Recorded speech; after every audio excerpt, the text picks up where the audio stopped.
अस्सलाम वालेकुम। कैसी हैं प्यारी बहनें? आज प्यारी बहनों के लिए अपनी कुछ आदत, गुड हैबिट्स शेयर करने वाली हूँ। कुछ टिप्स ट्रिक के साथ आदत अपनी बताने वाली हूँ जो कि आप अपनी लाइफ में इम्प्लीमेंट करेंगे तो आपकी लाइफ भी ईजी हो जाएगी और आप अपनी बच्चियों में भी ये सारी आदत जो है डेवलप करें और ख़ुद भी इसको फॉलो करें तो आप यकीन करें कि आपका घर भी इंशाल्लाह जन्नत बन जाएगा। आप भी अपने ख़ानदान में, ससुराल में दाद वसूल करेंगी, नाम होगा, नाम रोशन करेंगी आपकी बच्चियाँ जाके। वीडियो को पूरा देखिएगा, कुछ बहन भाइयों के नाम लिए हैं। अच्छा जी, जैसे कि अभी हमारे फ्रिज किचन के करीब या किचन में रखे होते हैं। अब हम कुकिंग के दौरान कई बार खोलते हैं, बंद करते हैं, हाथ लगते हैं तो ग्रीसी हो जाते हैं या गंदे हाथ लग जाते हैं। तो बस फ्रिज के साइड पर मैंने ये इस तरह से हुक लगाकर एक डस्टर लगाया हुआ है। कोई एक फालतू कपड़ा लगा लें आप कॉटन का, और आते जाते जैसे ही कुकिंग दौरान टाइम मिले मैं इसे साफ़ कर देती हूँ। अच्छा, उसके अलावा मैं इसे भी कभी इग्नोर नहीं करती। अपना प्याज का जो ये स्टैंड होता है, जब भी मैं इसमें प्याज रिफ़िल करती हूँ तो कोशिश करती हूँ या तो कपड़े से क्लीन कर लूँ या फिर हफ्ते में इसको मैं वॉश कर लूँ तो बिल्कुल ये क्लियर है, बिल्कुल क्लीन हो जाता है। उसके अलावा आप इसे भी कभी इग्नोर नहीं करें अपना हॉट पॉट, क्योंकि आप डेली बेसिस पे तो आपने इस पे कपड़ा मारना ही है कुकिंग के टाइम पर, रोटी बनाते वक्त, लेकिन आपने वीक में 2 से 3 बार इसे धोना भी है। ये उम्मीद है कि ये आदत भी आपको मेरी अच्छी लगी होगी। ये देखें, इस तरह हमारा खाना हाइजेनिक रहता है, हमारा किचन हाइजेनिक रहता है। उसके अलावा देखें, ये जो मैंने कपड़ा यहाँ लगाया होता है इस पे या किचन में जितने भी डस्टर साफ़ियाँ होती हैं, अभी तो मेरे पास कुछ भी गंदी नहीं थी, जस्ट आपको दिखाने के लिए मैं कर रही हूँ। ये जो मैं सोल्यूशन बना के रखा हुआ है किचन में ही होता है, तो वो 2-3 स्पून मैंने इसमें डाल लिए हैं गर्म पानी में और इसे डिप कर दूँगी। अब जबकि मेरा ये कपड़ा बिल्कुल साफ़ सुथरा है तो इतना कोई से मुझे भिगोने की और छोड़ने की ज़रूरत तो यहाँ नहीं है। जस्ट अपनी अच्छी आदत आपके साथ शेयर कर रही हूँ ताकि आप मोटिवेट हो जाएँ, आपकी बच्चियाँ मोटिवेट हो जाएँ और आप इन्हें डेली बेसिस पर वॉश करके रखें। भले नाइट रूटीन में रख लें आप इसे, लेकिन आप रखें क्योंकि दिन भर गीला रहता है, हम बर्तन धोते हैं तो यहाँ जर्म्स वगैरह बनने के चांसेस होते हैं। तो बस आपने करना है, ये डेली बेसिस पे आपने रात को सोने से पहले धोएं, झाड़ें, सुखाएं। देखिए कितना साफ़ सुथरा है, डेली धोती हूँ मैं इसे। अच्छा जी, पहले तो मैं प्याज स्टैंड में है ताकि नमी एब्जॉर्ब हो जाए तो अखबार या खाकी पेपर जो आते हैं वो बिछाती थी। जब से ये मेरे पास फ्रेश बैग आने शुरू हुए हैं तो बस मैं इन्हीं को ले लेती हूँ और बिछा देती हूँ। उसके अलावा देखिए, कुछ ख़वातीन धो तो लेती हैं लेकिन इसको गीला ही यूज़ करने लगती हैं, तो आप इसे गीला यूज़ नहीं करें। रोटियाँ गीली होंगी, आप कपड़े से साफ़ करके यूज़ करें। अच्छा जी, जैसे अब मुझे नेक्स्ट डे चने का कुछ बनाना है तो रात को मैंने इनको भिगो दिया था और अब जैसे मैं सुबह इनका पानी चेंज करके बॉयल करके रख लूँगी, कुछ फ्रीज़ भी कर दूँगी। और मेरी एक और आदत ये है कि जनाब, मैं हमेशा लहसुन अदरक में थोड़ी सी हल्दी और ऑयल के साथ इसे ग्राइंड करती हूँ, पानी नहीं डालती, इससे ये फ्रेश रहता है। उसके अलावा कुछ मैं लहसुन पाउडर भी बनाती हूँ तो मैं इस तरह से क्रश कर लेती हूँ मिक्सर जार में और उसके बाद मैं इसको रख देती हूँ प्लेट को फ्रिज में। 2-3 दिन में ड्राई हो जाता है, फिर मैं इसका पाउडर बना लेती हूँ। अच्छा जनाब, ये देखें, जब भी हम मार्केट से सब्ज़ी लेकर आते हैं ना, अगर ऊपर वाले इसके पत्ते हम ना हटाएं या डंठल ना हटाएं तो ये वहीं से गलना शुरू हो जाते हैं और फिर ये हमारी पूरी ही सब्ज़ी को गला देते हैं। तो आपने करना यह है, फ्रिज में स्टोर करने से पहले इसकी क्लीनिंग कर लेनी है। अच्छा जी, मैं एक और काम ये करती हूँ कि अपना ये जो कबाबों का, शामी कबाब का कीमा होता है, इसको रेशेदार बनाने के लिए ना मशीन में नहीं पीसती, इस तरह से ही मैं इसको, आप इसे क्या बोलते हैं, लकड़ी के स्पून को मुझे नहीं पता, उससे ही मैश कर लेती हूँ तो बहुत अच्छे रेशेदार कबाब बनते हैं। अच्छा जी, मैं तो अपनी चूँकि विंडो में ही इसको ड्राई कर लेती हूँ, लेकिन जिन बहनों के घर में किचन में विंडो नहीं है तो अपने ये स्पंजेस और स्क्रबर्स वॉश करें और इस तरह से डबल साइड टेप से मैंने इन्हें लगाया है कैचर को और सुखाने रख दें। जब भी मैं ये पीसती हूँ, इसमें कूटती हूँ तो मैं नीचे कोशिश करती हूँ ये छोटा मैट बिछा लूँ जिससे आवाज़ भी ना आए और हमारा मार्बल भी ना टूटे। उसके अलावा देखें, मैंने एक इसका ढक्कन टाइप बनाया हुआ है जिसमें मैं डालकर कूटती हूँ तो कोई भी चीज़ बाहर नहीं गिरती। एक और टिप यह है कि एक और आदत मेरी यह है कि मैं जब भी सर्दियाँ आती हैं, वैसे भी नॉर्मल डेज़ में भी थोड़ी सी इलायचियाँ कूट कर, और क्योंकि हमारे घर में सिर्फ 2 से 3 अफराद ही इलायची वाले चाय पीते हैं तो 2 डब्बे बनाए हुए हैं मैंने, उसमें डाल के मिक्स करके रख देती हूँ ताकि जब मुझे ज़रूरत पड़े तो इधर उधर फिर इलायची का डब्बा ढूंढना ना पड़े या इलायची ख़त्म ना हो चुकी हो, तो बस ये मिक्स करके रख लेती हूँ मैं। तो ये आदत भी आपको अच्छी लगी होगी। जब भी आप आटा गूँधें, मैं तो यही करती हूँ, आटा गूँध के उसको मैंने बॉल बनाया उसमें रख देती हूँ। अच्छा जी, जब आटा आप निकाल के रख देंगे तो तसला हो जाएगा आपका खाली, तो आपने फ़ौरी तौर पर ही इसको वॉश कर लेना है, गंदा बिल्कुल नहीं छोड़ना है। ये अच्छी आदत नहीं होती कि आप उसे नेक्स्ट डे धोएं या कुछ और टाइम गुजार के धोएं, इसको हाथ के हाथ धोना चाहिए।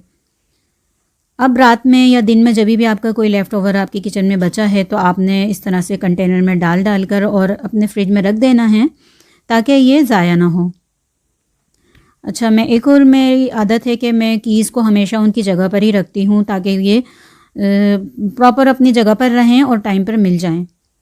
कुछ इस तरह से आप छोटे छोटे से पीसेस करके अपने किसी भी डब्बे में डाल के अपने किचन में रख लें। और उसके बाद मैं क्या करती हूँ, जब ज़रूरत होती है किचन में कोई थोड़ी बहुत चीज़ गिर जाती है तो इस कपड़े से साफ़ करती हूँ और अगर मुझे लगा चिपचिपे हैं तो दोबारा साफ़ करके गीला करके फेंक देती हूँ। किचन में हमेशा माचिस की तीली के लिए इस तरह से कोई छोटी सी प्याली रखें, इससे आपका किचन कभी गंदा नहीं होगा। अगर आप इस तरह के पानी की कैन घर में यूज़ करती हैं, डेली बेसिस पर आपके यहाँ बाहर से पानी आता है या वीक में आता है, तो तभी भी आप जब ये खाली हों आप वीक में 2 से 3 बार इन्हें लाजमी वॉश करें। 1-2 बारी से धूप भी दिखा लें तो सारे जरासीम ख़त्म हो जाएंगे और ये हाइजेनिक हो जाएगा। अक्सर कुछ ख़वातीन करती हैं कि सब्ज़ी को लाकर बांध कर और रख देती हैं, तो मैं ऐसा नहीं करती। मैं हमेशा जैसे ही सब्ज़ी आती है तो मैं, अगर मेरे पास टाइम नहीं है कुछ देर, तो मैं रख देती हूँ, वरना मैं इसे साफ़ करके रखती हूँ। अब ये देखें कि सुबह के टाइम इतनी जल्दी जल्दी होती है तो किचन पूरा इस तरह से फैल जाता है। और कुछ बहनें ये करती हैं कि बस इसे फैले हुए जितने भी सिंक के पास बर्तन हैं उन्हें धोना शुरू कर देती हैं, जो कि अच्छी आदत नहीं है। मैं सबसे पहले क्या करती हूँ, किचन में आने के बाद सबसे पहले मैं इनको समेटना शुरू करती हूँ, इकट्ठा करती हूँ, पूरे किचन को एक जगह पर बर्तन कर लेती हूँ। उसके बाद जो भी हमारी ऑयल की बॉटल्स होती हैं या ये मैंने केटल बनाई हुई है, इससे मैं कपड़े से क्लीन कर दूँगी। ये भी डेली हैबिट में होना चाहिए, गुड हैबिट है ये। अपनी बच्चियों में भी इस तरह की हैबिट ऐड करें आप। उसके बाद मैं कोई भी स्पंज या कपड़ा लेकर चूल्हा भी क्लीन कर लेती हूँ। अब मैं नाम ले लेती हूँ अपनी बहनों के। वुमिनी ITF के नाम से एक चैनल है जो कि मेरी सिस्टर बहुत अच्छी हैं, बहुत वेल विशर हैं, बहुत अच्छा कंटेंट होता है। आप भी जाकर इनके चैनल को फॉलो करें। और जनाब फ़ातिमा जाहिद हैं जो कि मेरी न्यू सब्सक्राइबर हैं, बहुत अच्छे अच्छे डेली बेसिस पे कमेंट करती हैं। फ़लक की दुनिया ये एक चैनल है। शॉर्ट्स व्लॉग ये भी एक चैनल है।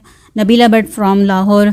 उसके अलावा हैं simple home making channel, cooking channel SRQ UK, Syeda Razi, Hafsa Zeeshan, Saeed आज़म, नौरीन समूज, जाहिदा ईशान। बाकी के नाम मैं इसी वीडियो में आगे लूँगी। और ये सब मुझे बहुत अच्छे अच्छे कमेंट करते हैं। कुछ न्यू सब्सक्राइबर हैं, कुछ पुराने सब्सक्राइबर हैं, तो मैं इनकी बहुत ज़्यादा थैंकफुल हूँ।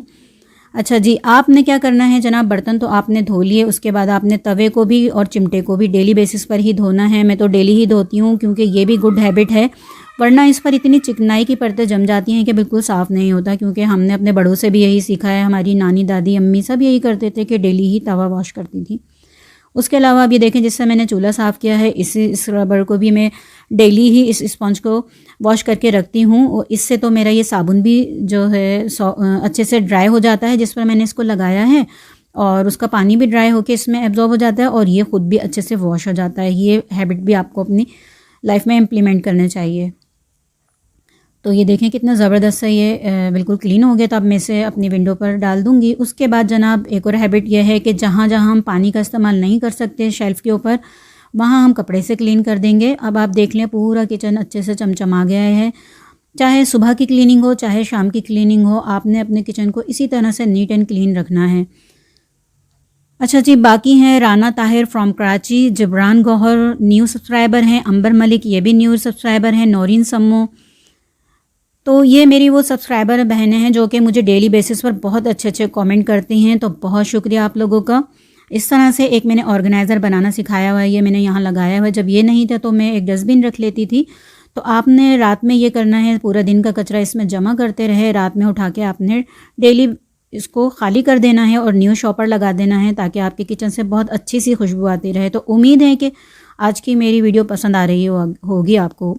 अच्छा जी, एक और मेरी आदत है कि जब भी मैं टमाटर का यूज़ करती हूँ, अक्सर बेशतर करती हूँ कि मैं छिलके जब उतारने होते हैं तो इस तरह से मैं 2 कट लगाती हूँ इसमें और इसको आग पर सेक लेती हूँ थोड़ा सा। जस्ट इसको 30 सेकंड के लिए सेकना है और आप देखें सारे छिलके इसके निकल आए। अंडे छीलती हूँ मैं, अंडे छीलने का भी मैं आपको तरीका दिखा भी चुकी हूँ। मेरी आदत है कि मैं अंडों को इस तरह से गिलास में ना थोड़ा सा डाल के शेक करती हूँ और आप देखें कितने अच्छे से ना इनका शेप ख़राब होता है और ईज़िली ये छिल जाते हैं। तो उम्मीद है कि मेरी आज की सारी आदत आप लोगों को पसंद आई होंगी, हैबिट्स पसंद आई होंगी। पसंद आई हो तो लाइक शेयर ज़रूर कीजिएगा। चैनल पर नए हैं तो चैनल को भी सब्सक्राइब कर दीजिएगा। प्यारा सा मुन्नू सा कमेंट भी कर दीजिएगा। अच्छा जी, आप जो कमेंट करेंगे उसमें आप अपना नाम मेंशन करेंगे, अपने चैनल का नाम, अपने सिटी का नाम। अल्लाह हाफिज़।